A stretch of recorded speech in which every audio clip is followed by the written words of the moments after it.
have now Olaf versus ESC, and the winner of this fancy game is gonna go against Well Met, which is gonna be round 4, the semi-final. So guys, don't be surprised now. We don't follow Well Met into round 4 because there's still one game to play in round 3, which we're gonna cover. So we cover one additional game today because we are all full of work today.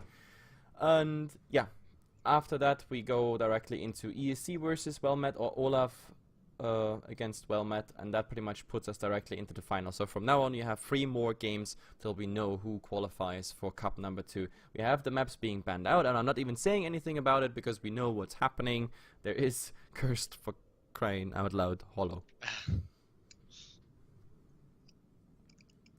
Yet again, we do see something different this time though, which is a full stat ban. Yeah, that's completely a new one. Falstad being banned.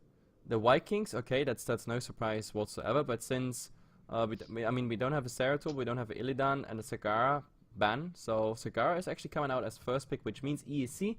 I actually haven't watched a lot of ESC games because I don't want to say avoided them in the qualifiers, but I always went for another team and left the earlier rounds to the German casters because it's a German team.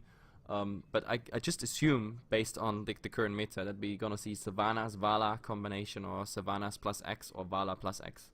But it's a Jaina, okay. Yeah, Jaina is in those 3 picks, I would say.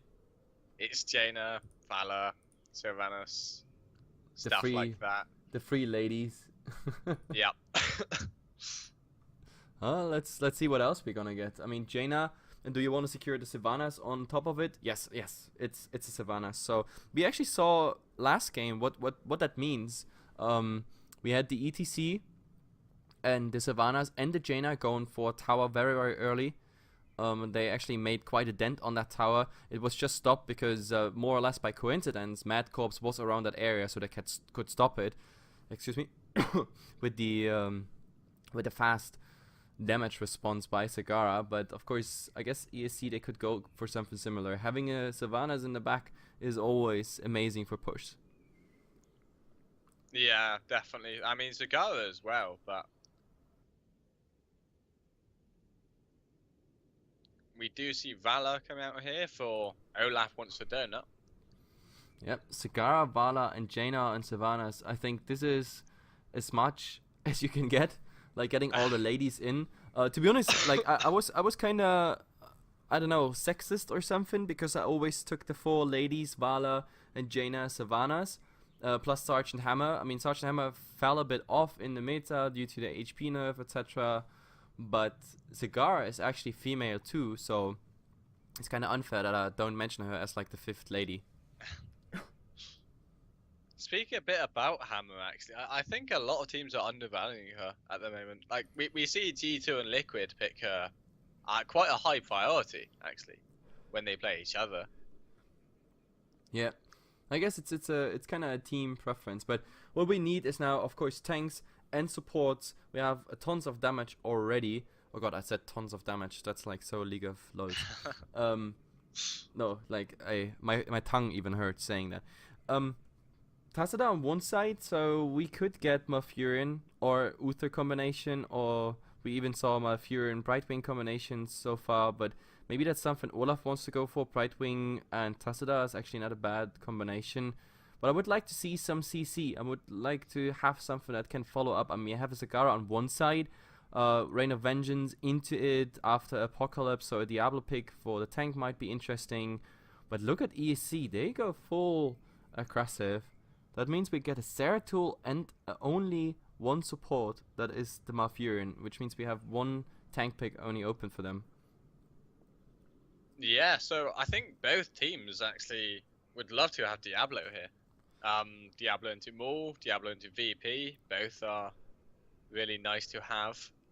And Diablo as well, you can follow up with the Malfoots on his combo.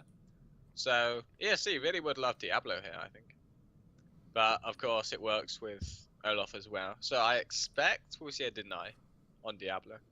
Yep, Diablo, I mean, I already mentioned it, like more into Reign of Vengeance, into Apocalypse, that would be something very interesting. Maybe even Psionic, just thrown into that whole thing. But Abathur, Abathur is coming out now. That's a first in this week, like this weekend. Like yesterday, we didn't have a single Abathur. Nobody touched it at all. I'm really looking forward to this. I think Abathur's actually pretty broken right now.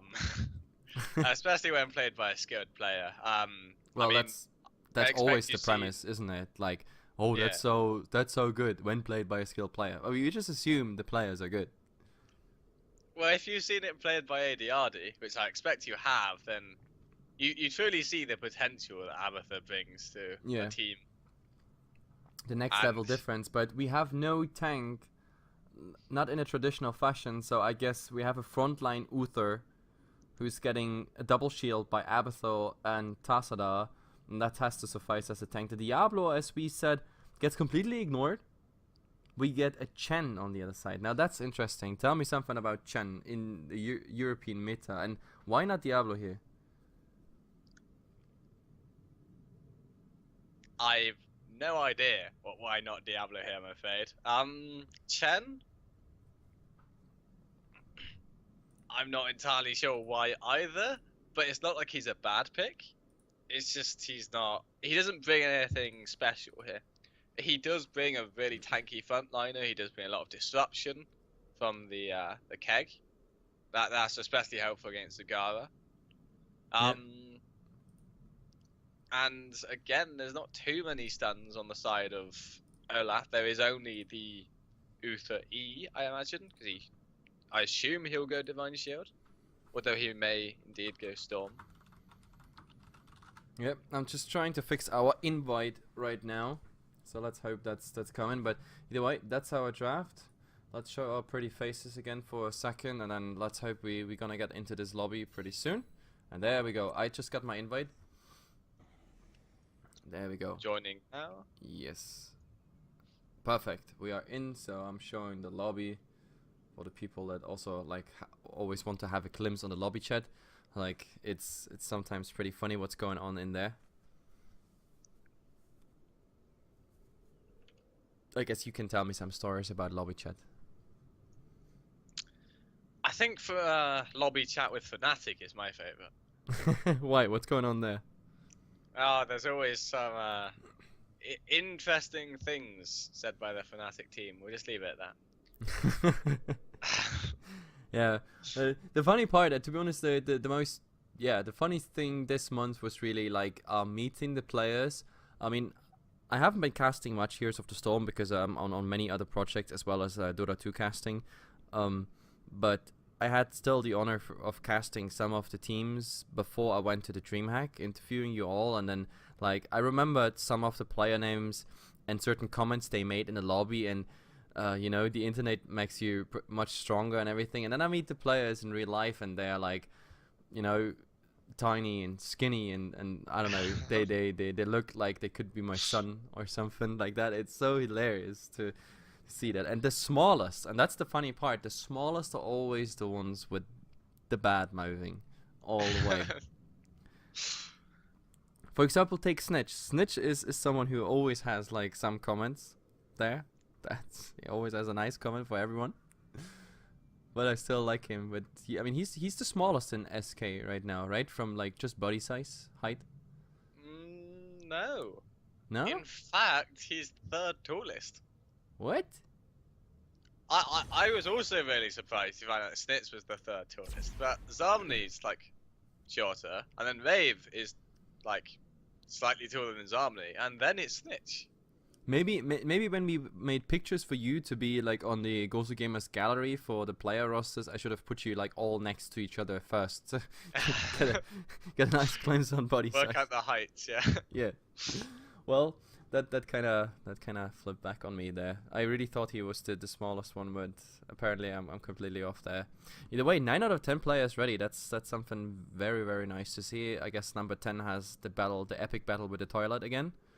So either way, guys, just as a reminder where we stand here in the qualifiers, we are round number 3. We jumped just one bracket up pretty much. So this is the last game of round 3 being played here. The winner of Olaf versus ESC will meet against Well Met, and Well Met will, of course, then play the semi-final, and we have our finalists there. And talking about finalists, we already know who's in the other semi-final. It's gonna be Dignitas. So Dignitas is already waiting for either THC or a name I can't even pronounce. I mean, Bratislava Stoners is like BS, and Anu Belore Delana. Oh wait, this is Elfish. It is a quote from, I believe, Malfurion. No. This is Tyrande. This is the Moon Priestess from World of Warcraft. Anu Belore Delana. Something like that. Come on, this is Elfish for sure. Oh, This is Night Elf stuff from World of Warcraft. I remember this. I mean, I played the game 10 years. I was never into lore that much, but okay, that's very interesting. I love the name actually. Either way, so we're gonna find out who's going against Dignitas, and then we hop into round number 4, broadcast 1 of the semi-finals, and then we have our finalists. I mean, Dignitas is definitely the favorite team in the upper bracket there. So potentially we have ESC versus Dignitas, well met versus Dignitas. That's something I'm definitely looking forward to. Maybe we have an all-German final, like Dignitas versus ESC. That might be very, very interesting, also for the German viewers. So that let's sounds see. awful. Why? You're afraid that when the Germans fight, that it always ends in a world war or something like that? Moving swiftly on from that line of jokes, we are now in the loading screen. Oh come on, I'm used to this. Like as a German, no seriously, as a German who lives abroad, I'm getting all kinds of Hitler and World War jokes all the time. But as much as people hate Germans, they also love us because we're efficient, we're hardworking, we're always on time. That's something that I don't know, something you can't take away. Either way, guys, I actually have to check if my overlays are right. On the left side we have Olaf, on the right side we have ESC. Am I right? Nah. No. The other way around. Okay, so let me just fix this. And in the meantime, you can introduce the teams. So, spawning on the blue side here, we have Anti-Hero playing Chen. In the top lane, in the mid lane, we have Snow on Zeratul. In the bot lane, we have Gerdamherd on Jaina, Nebse on Malfurion, and Invidium on Sylvanas. Yep, and my overlay should be fixed right now. So I'm taking the other side, which is, of course, Olaf wants a donut. That's the full name actually. So Mushroomer is on that Uther. We have Cigar by Timafoli, or isn't for A in like computer language stuff. Timafoli. Never mind. Kotukot. Kotukot is on the Abathor. Public Enemy on the Vala, and the last but not least, of course, is Tolyava on the Tassadar. God, these names are interesting to say the least. They are indeed. So let's see what we get. At the moment we have a double lane, pretty much, a dual lane versus the Chen top, a tri-lane bottom, of course, with a lot of pushing power. I'm not really sure that Tassadar can actually stop it. That's why the Abathor is helping out at the moment. A double shield on a tower, making it a lot harder, but of course Sylvanas always punching that tower. There's not much you can actually do against it. In the mid we have a Zeratul versus Vala, a matchup that's also very interesting, something I've never seen before, but well, you never stop learning. The Abathor trying to even help more on that bottom lane, but I think they have to rotate in to actually stop it. Top, the push is just as bad, I have to say, and look at Cigaras. He went for the demolitionist. That's a word. Come on, you're native. Tell me how to properly pronounce it. Wait, hang on. Demolitionist. There you Demolitionist. go. Yeah, that's the way. That sounds good in my ears even. So that's pretty much it. Either way, so the pushing on both of those lanes pretty hardcore at the moment. Yeah, there's really strong push coming out from ESC Gaming here. Jaina Sylvanas is pretty ridiculous, even into Tassadar as well.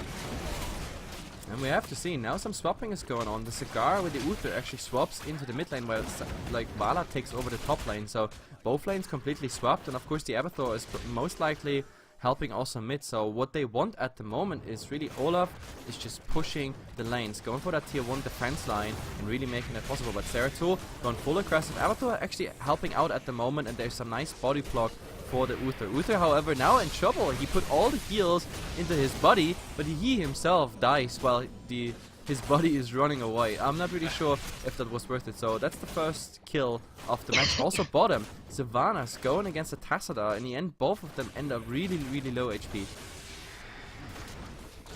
Tassadar's interesting here because he kind of doesn't have kill potential, but he kind of does.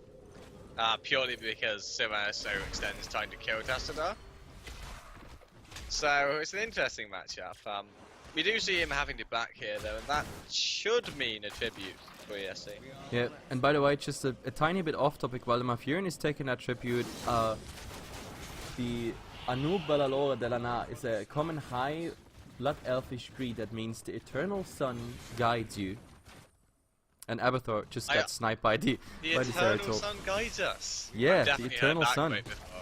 I'm not really sure if the Eternal Sun is now with the Cerator, but he can just blink out. In the end, they lost the Abathur, low respawn timer, so he will be available right now. In the mid, the push still keeps on going with the Sigara and the Uther. This combination really works, and the Tassadar being able to push it out even though they lost the Abathur. Experience-wise, we are on both sides on a pretty decent level, so we have to see what comes next. I mean, the first tribute, of course, a nice start for ESC, but maybe we have something more. Sigara going back, she needs to refill that mana. That's the problem about Sigara. She's pumping mana out everywhere. She's draining that mana away like nothing. A very interesting build come out from Sigara here, incidentally. We have Demolitionist into Infest, which is basically from slightly better. Followed by Battle Momentum. So, very interesting. We also have a Mule coming out by the Abathur, so he's actually able to heal some of the damage on the buildings. So that's also quite an interesting thing to see on the Abathur. We have to see if he actually gets the placement out. In the mid there's nothing to repair, but top, for example, bottom, there's a lot to do. But we have a tribute spawning here, top. At the moment it's a Tassadar Jaina combination that is going for it, but Tassadar is going back. And they just get it, while Sylvanas is going down in the bottom lane. So they give away this tribute, they just get a Sylvanas kill that I missed completely away, because I actually thought they were gonna focus on that tribute, but at the moment it seems like Olaf, they don't care. They really don't care about tributes. Yeah, they are paying no attention at all to tributes there. But it's almost like they're syncing their back timing with the tributes.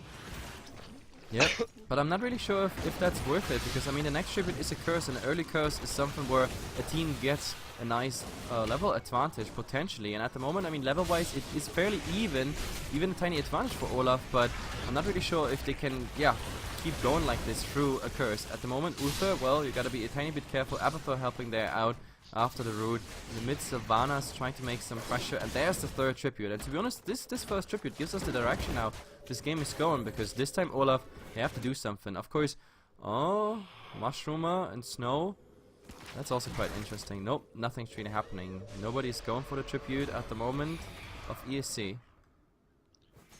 So again, we see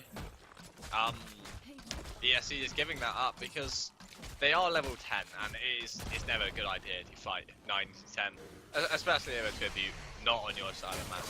What do you think about the... sorry to interrupt you there, but what do you think about the Infest build of Sigara? I mean, Demolitionist, that's okay, I think, if you do that early push and everything, but Infest is something I haven't seen in a long time.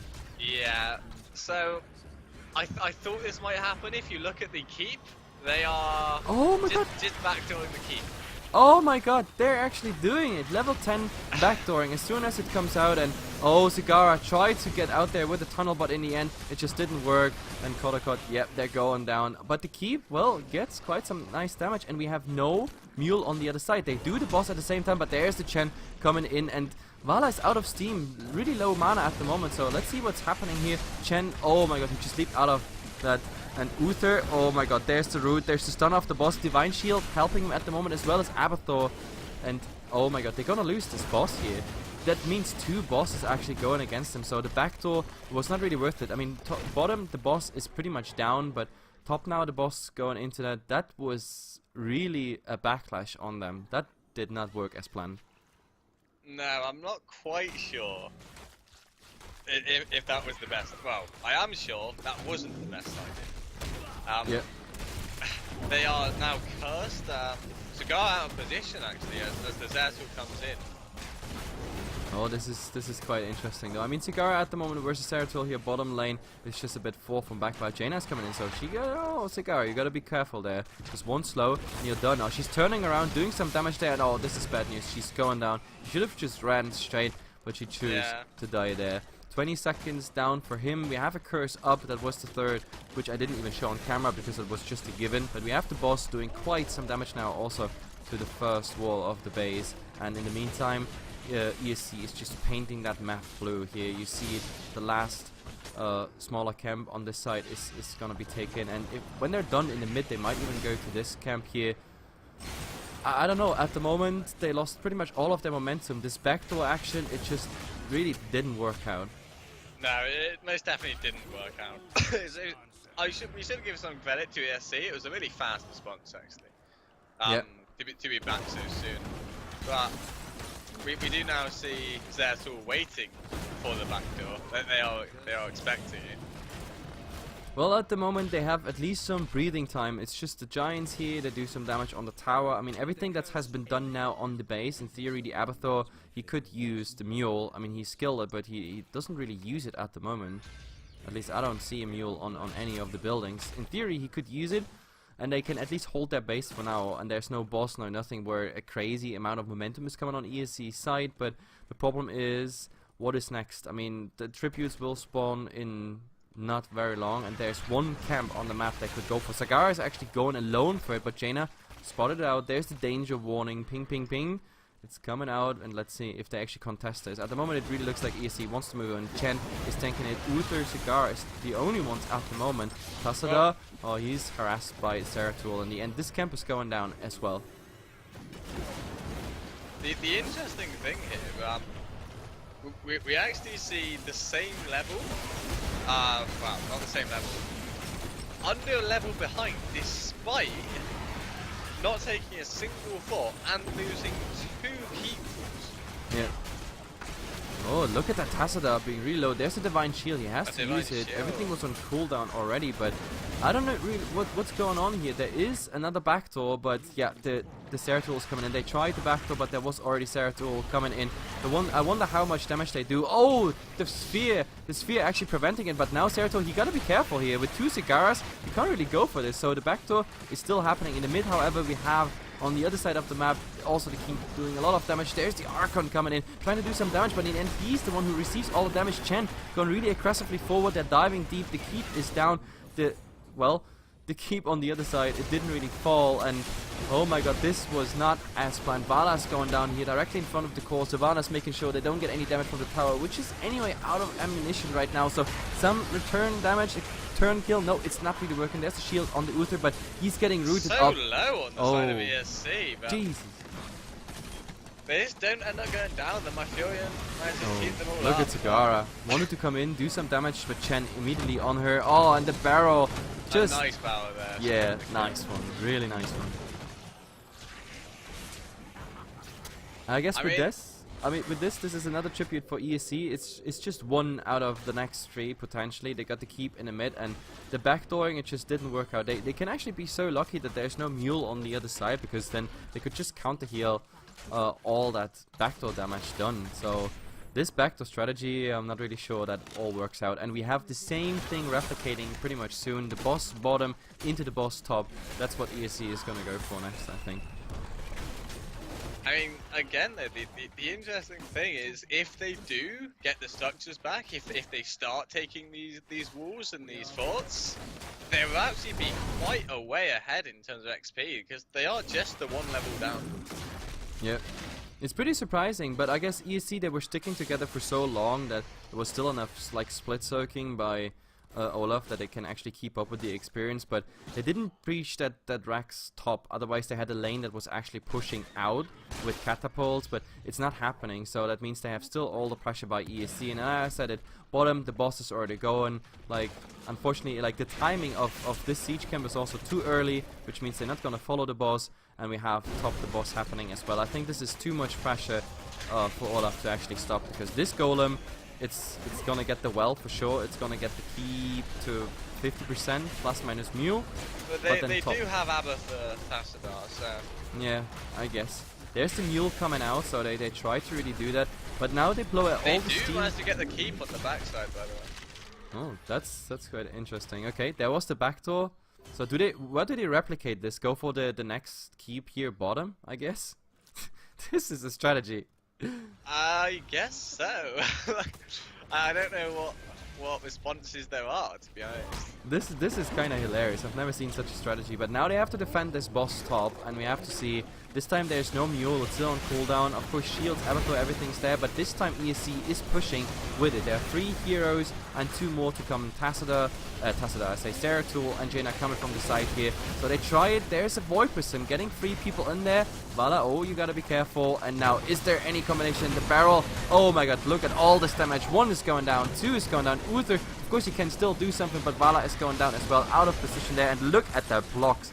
The blocks are real, and that means Sagara is going down. That keep goes down for sure. The golem is not there pushing, but I think alone with hero power, they can just go for the core.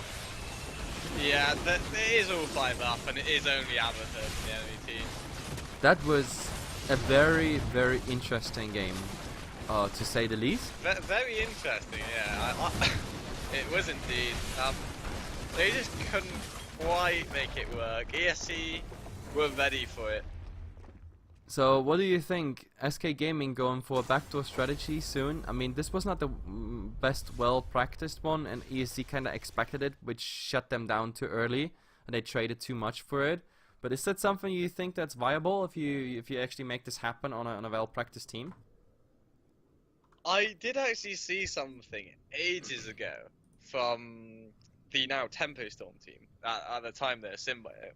Yep. It was in the first season of the Heroes Premier League, the one run by Nexus Champ, and they did some crazy thing where they had Brightwing, ETC, Zagara, Abathur, and someone else with a global. I don't quite remember who. And they just as soon as they hit level 10, they just 5-manned the keep, killed it, and then as soon as their ults were back up, because they all died obviously, as soon as their ults were back up, they just 5-manned core, died again, obviously, did it again, repeated it the 3rd time. and I think once they went on core the 3rd time, they actually got it. Okay. Well, so for me this was very interesting because it's the first time I actually saw this happening. Either way, it didn't really work out. ESC was well prepared. They had the counter push. They got them with the backdoor and everything. So that didn't really work out. But looking at the bracket, guys, you can also again see it with exclamation mark bracket in the chat. We have ESC winning over Olaf. That means ESC goes against Wellmet. We go again in a 5-minute break till the teams are done with smoking, pooping, toilet, whatsoever. It doesn't really matter. They always find something where they can take a break, and they also should have a break because they're then all rested for the next game. Wellmet goes against ESC. That is the next one, so be right back.